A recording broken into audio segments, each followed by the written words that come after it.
Titan's of great interest to the science community and to NASA because it's one of a handful of places called ocean worlds where they know there are the ingredients of life. Titan's been doing prebiotic chemistry experiments for billions of years. These are things we can't do in the laboratory over that kind of timescale, and the entire record of this on Earth has been erased by biology. So what we're doing with Dragonfly is going to Titan to pick up the results of those experiments. Rovers have been on Mars now. Their opportunity has been up there for 13 years or more. Our mobility on Dragonfly is a little different. We're actually a quadcopter, so we're going to land, and instead of sampling in only one place on Titan, we'll use the rotorcraft to go from place to place and measure at a wide variety of geologic settings. And we can do that because the atmosphere is really thick on Titan and the gravity is really low, so it's a perfect place to fly a rotorcraft. This mission is audacious in our goals, mostly because it's out of the box from what people have thought about before. There's no secret sauce. It's really just putting it all together in a way that no one had thought about, that people are like, wow, this is really cool. And that's what makes it fun and appealing.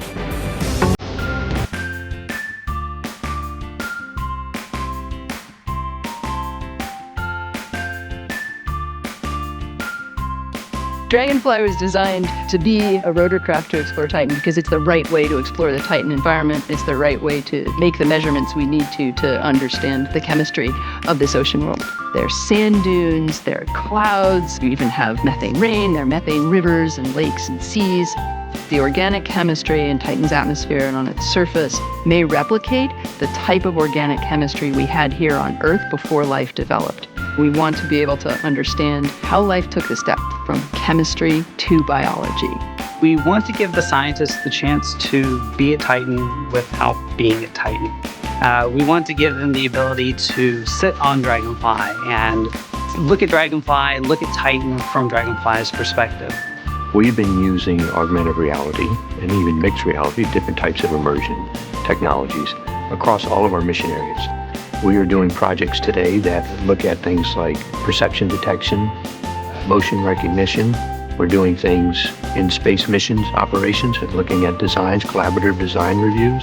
We're really not doing anything new, except how we're applying the technologies that exist to exploring Titan. Being there counts. We look at data a lot of times in 2 dimensions.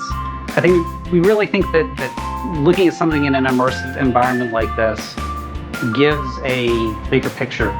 Especially for a mission like this, where we're interacting with the environment directly, to be able to visualize through the spacecraft's eyes the landing site that we're choosing, or to choose which drill to use on the surface.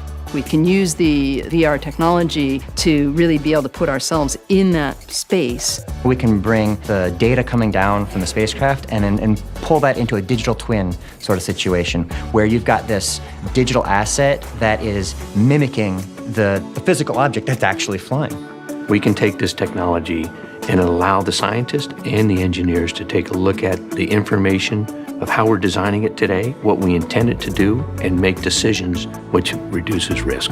This will allow us to plan well in advance how the integration of the whole entire lander is going to go. You can kind of envision when people put their hands down inside, is this really going to fit? And you're doing all this before you have hardware, when you can actually make a change when it matters.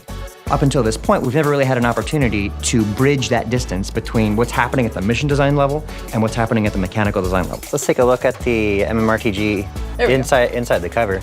So if I pull the cover off, now we can see the MMRTG exposed there. I can see a lot of the thermal loops and things that capture heat and redistribute that throughout the interior of the spacecraft. That's pretty exciting. Right, so you can see the cameras because we have forward and downward looking cameras so that we're able to take images not only when we're on the surface, but when we're in flight. So we'll be able to look down at the terrain that's beneath, it's going beneath the rotorcraft as we're flying from landing site to landing site. There it is above us. Yep. It's absolutely a game changer. It's changing the human relationship to data. It's changing the human relationship to how we interact with information. It's a very valuable tool for operations planning in advance, but also for operational decision making in real time when we're acting on the surface of Titan.